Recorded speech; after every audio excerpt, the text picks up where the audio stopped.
અને ભાજપની મહાનગરપાલિકાએ જે રીતના ભ્રષ્ટાચારો કર્યા છે, કચરાની બાબતમાં હોય, એ કોઈ પણ ગંદા પાણીની બાબતમાં હોય કે કોઈ પણ શિક્ષણના મુદ્દે હોય, ટીપી સ્કીમના મુદ્દે હોય, દરેક મુદ્દે ભાજપે સુરતના લોકોની સાથે રહીને એમની સાથે ભ્રષ્ટાચાર કર્યો છે અને લોકોને ગુમરાહ કર્યા છે।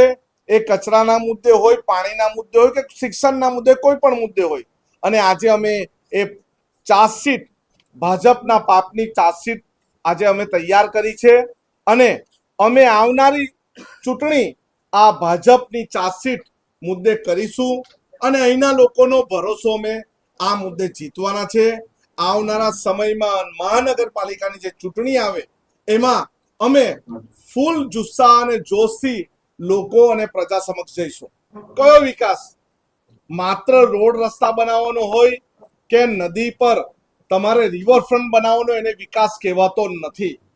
હાલની પરિસ્થિતિ જોતા તમે બાગ બગીચામાં જાઓ તો પીપીપી ધોરણે ખાનગીકરણ કર્યું છે। સરસંભાળ રાખવાનું કામ મહાનગરપાલિકાનું હોય, પરંતુ એઓએ માત્ર ને માત્ર પીપીપી ધોરણે લોકો પાસે પૈસા ઉચેટવાનું કામ કર્યું છે।